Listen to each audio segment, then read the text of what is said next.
In the modern performance world, you will find that a lot of people are using a V8 or an inline six. But why is this? What makes one better than the other?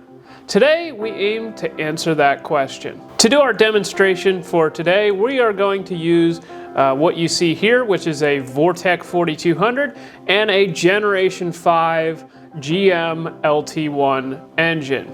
Now, in a previous video, we showed why the Vortec 4200 is superior to an engine like this one here, but that had more to do with the cylinder head performance than pretty much anything else. And we didn't really get into some of the additional benefits of an inline six like this one, as well as some of the cons of a platform like this as well. So today we're going to show you the pros and cons of an inline six versus a V8.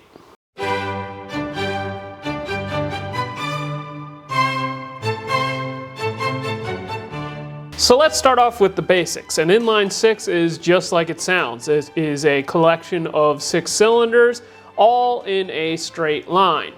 Now, a V8, on the other hand, is a collection of 8 cylinders that are arranged into a V shape, like what you see here.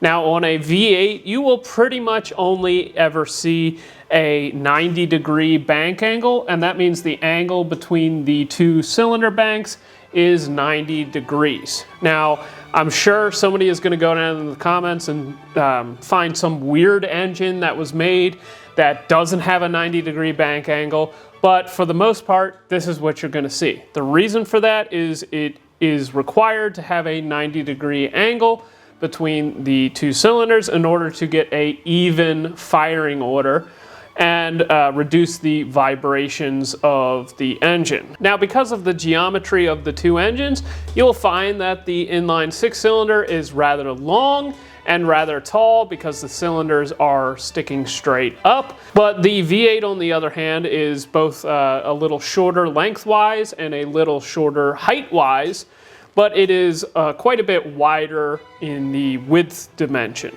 So depending on what chassis you're working with, you may find that one works better than the other, and that just comes down to what you're working on.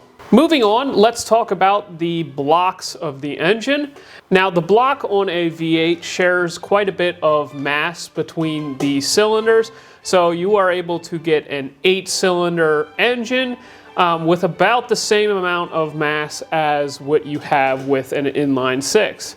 Since everything is stretched out in one direction, you can't share as much mass, and therefore you will find, in fact, these inline 6s come in about at the same weight as the LT series engines. So you're not going to really see much weight savings with a 6-cylinder, even though you may think that less cylinders, less weight. That being said, with an inline 6, you will find that the cylinders are better cared for, in my opinion. And because of that, I think the additional weight per cylinder is worth it. So let's get these engines flipped over and talk about the mains.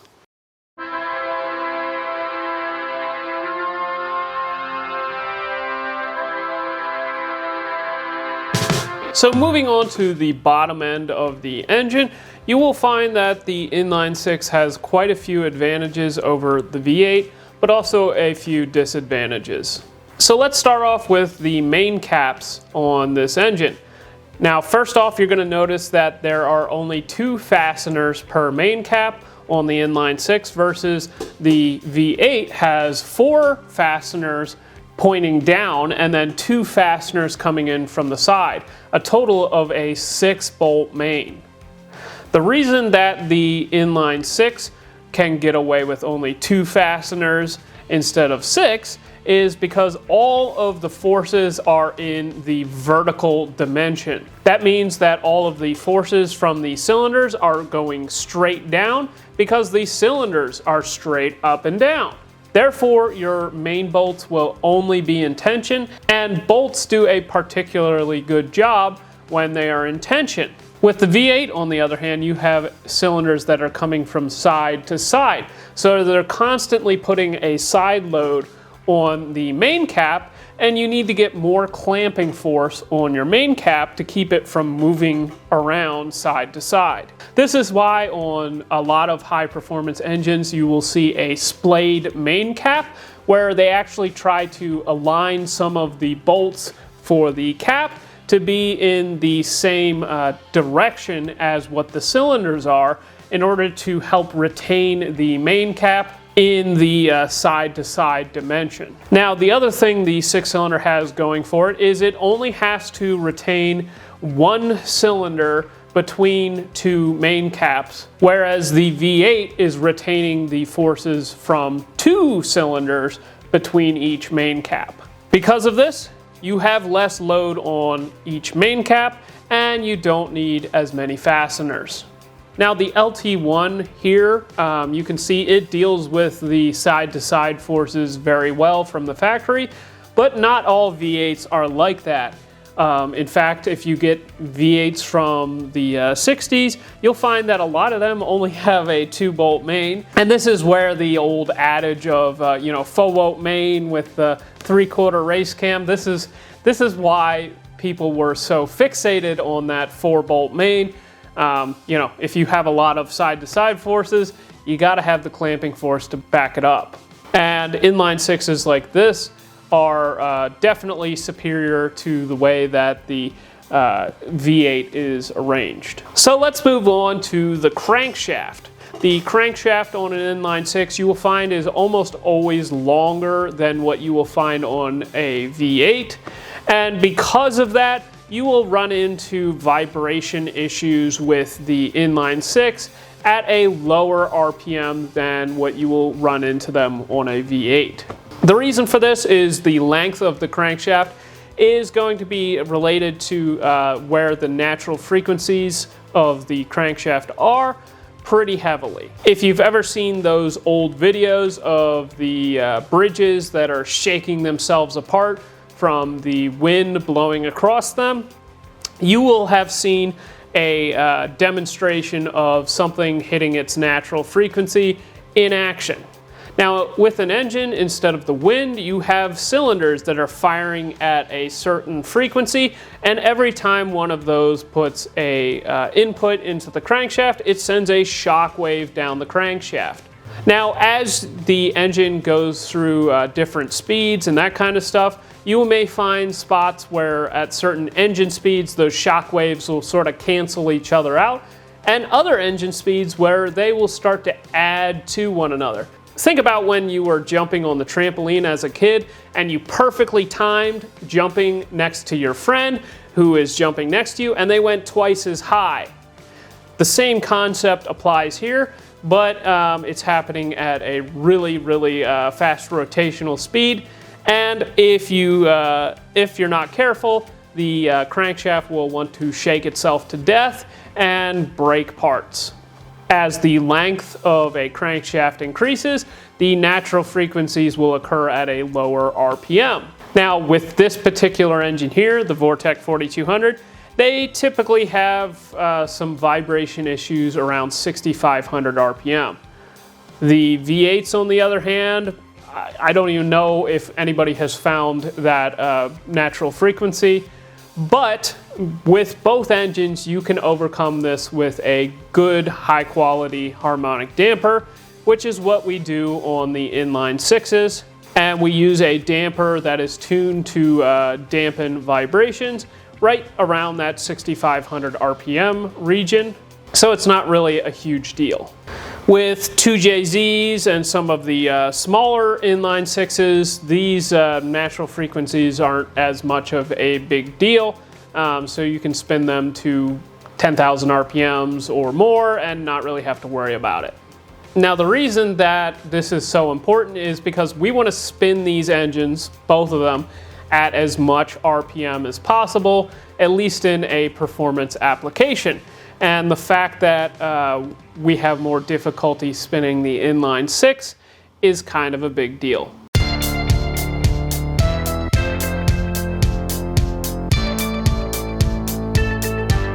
So let's move on to the connecting rods. Now, the connecting rods between an inline six and a V8 look very similar, but they have some differences just because of the architecture on how they are treated. Now in an inline 6, you have less of them.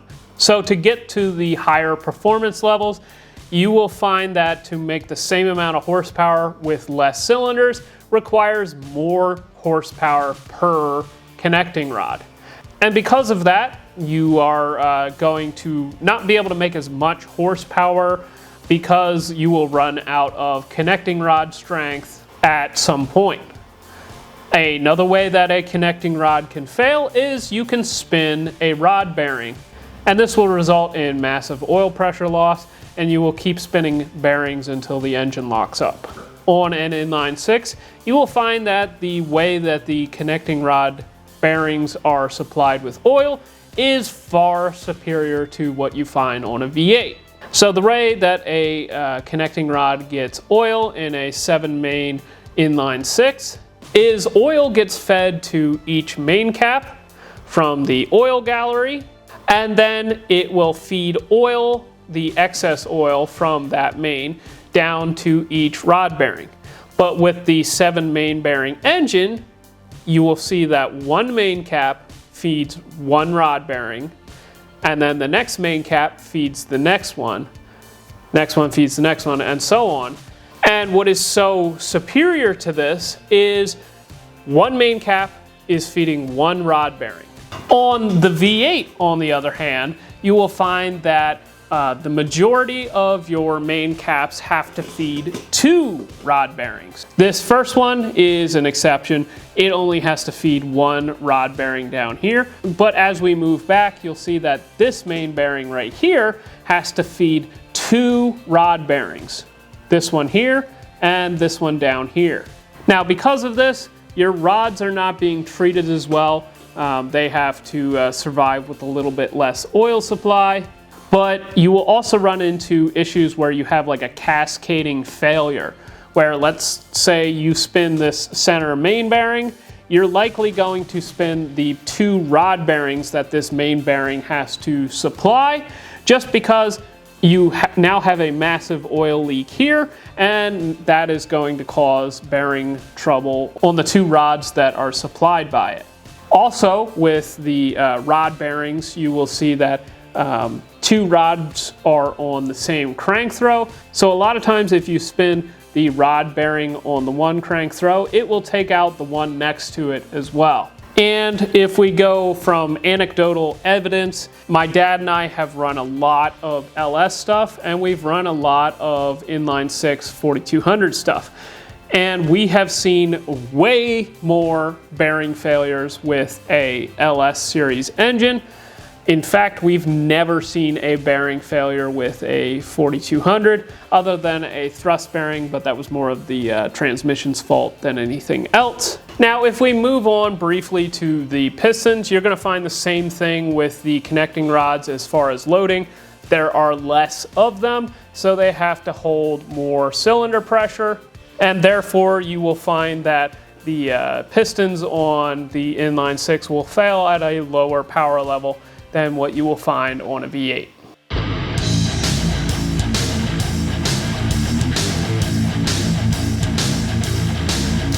So let's move on to the cylinder heads.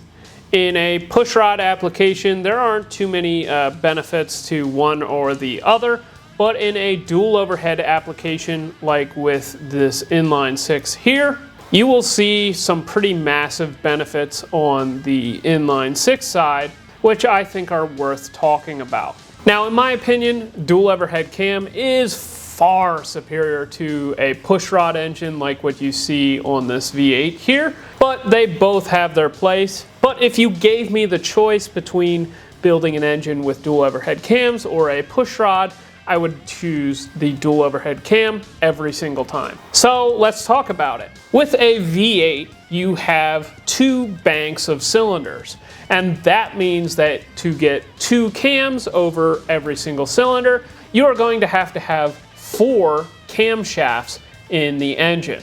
Now this presents challenges because now you got chains running everywhere in the front of the engine, and it just makes for some reliability issues because every single one of those chains has to have a tensioner, and you have to get everything aligned right, and hope that everything stays timed together. And maintenance and just running the engine can be a little challenging with some engines. Then if you add variable valve timing to that mix, now you have 4 camshafts that you have to keep track of the position on, and change the solenoid duty cycles on 4 different solenoids, and keep track of everything and make it all work. The inline 6, on the other hand, only has 1 bank of cylinders, and therefore to get 2 camshafts over every cylinder, you only need 2 camshafts. Therefore, you can get by with a single timing chain, and variable valve timing only need 2 actuators and 2 solenoids. This simplifies things quite a bit, and it makes it a lot better for the enthusiast. Now, another massive benefit to an inline 6, at least with a cross-flow design like what you see on the 4200, is something that I really love about these engines. Because the engine is cross-flow, that means the intake side of the engine is on this side, and the exhaust side is over on this side. That means that all the hot stuff is over there, and all the cold stuff is over here. And that means that the part where the fuel is injected, being the cold side, is away from the hot side. And therefore, if you have an injector O-ring that fails, it's just going to spray fuel, hopefully mostly on the cold side, and you have less likelihood of an engine fire. On the other hand, with a V8 like the one over here, a lot of times you'll have injectors up here, and they pretty much are set up so that if they blow an O-ring, they're going to spray oil right onto the exhaust manifold and start a big engine fire. So I definitely prefer the way that the 4200 and other inline 6s are arranged, where cold stuff is over here, where the flammable stuff also happens to be, and the hot stuff is over there.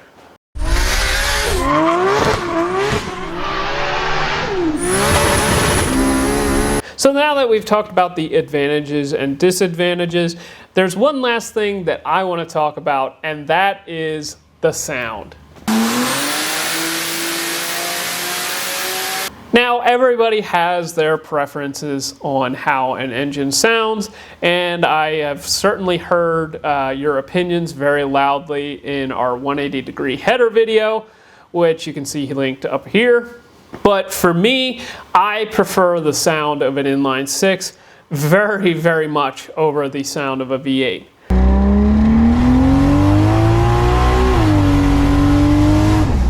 Don't get me wrong, I like the sound of both of them. I just like this one more.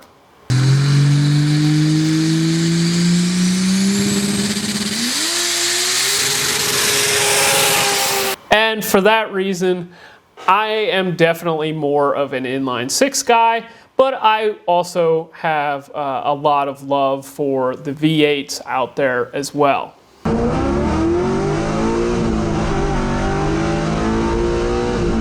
That one's sort of down to personal preference, and I will not judge you if you choose either way. I totally get it.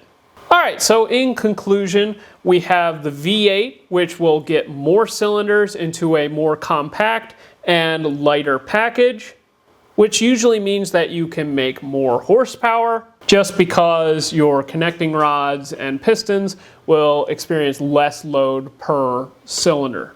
The 6-cylinder, on the other hand, while it has less cylinders and the engine will weigh more per number of cylinder, it treats those cylinders much better on the oiling side of the engine, and that can have a lot of benefits for hot rodding enthusiasts like myself. So that being said, there are guys that are taking both of these arrangements to the 2,500 to 3,000 horsepower region, and they are able to make that amount of horsepower per cylinder last on an inline 6, and same on a V8. However, when you get beyond that, there gets to be a point where you just need more cylinders. You cannot make a connecting rod and piston that are light enough and strong enough to handle that amount of cylinder pressure.